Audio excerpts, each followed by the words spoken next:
Hello everyone. इस video में हम क्विकली रिवाइज करेंगे mode of action of chloramphenicol. Chloramphenicol जैसे कि हम जानते हैं एक तरह का एंटीबायोटिक है।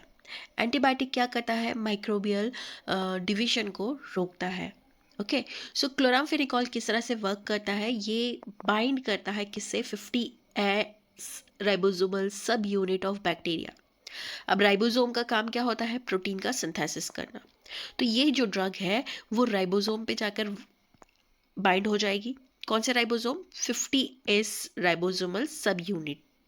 ओके, बैक्टीरिया की 50S राइबोसोमल सब यूनिट से जाके ये बाइंड हो जाएगा क्लोरामफेनिकॉल। और जैसे ही बाइंड होगा ये इनिबिट करेगा कौन से एंजाइम को? पेप्टिडाइल ट्रांसफरेज एंजाइम को। जैसे ही पेप्टिडाइल ट्रांसफरेज एंजाइम इनिबिट होगा, पेप्टाइड बॉन्ड का फॉर्मेशन होना बंद हो जाएगा। ओके, हम जानते हैं कि प्रोटीन बनाने के लिए हमें अमीनो एसिड चाहिए होते हैं, और बहुत सारे अमीनो एसिड जब एक दूसरे से जुड़ते हैं with the help of peptide bond, तो जब अमीनो एसिड को जोड़ने के लिए पेप्टाइड बॉन्ड का फॉर्मेशन को ही आप ब्लॉक कर देंगे तो अमीनो एसिड की चेन कैसे बनेगी? प्रोटीन की चेन कैसे बनेगी? ओके, सो इस तरह क्लोरामफेनिकॉल ब्लॉक कर देता है पेप्टाइड बॉन्ड के फॉर्मेशन को बिटवीन द अमीनो एसिड्स। और इस वजह से क्या होता है? बैक्टीरियल प्रोटीन सिंथेसिस इनहिबिट हो जाता है।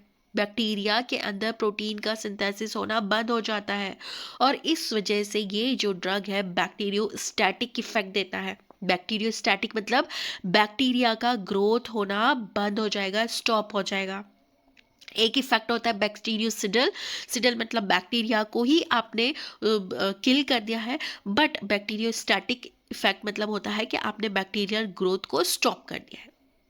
ओके, जिस इंटेंसिटी से, जिस स्पीड से वो ग्रो कर रहा था, उसकी ग्रोथ को आपने स्टॉप लगा दिया है। ओके,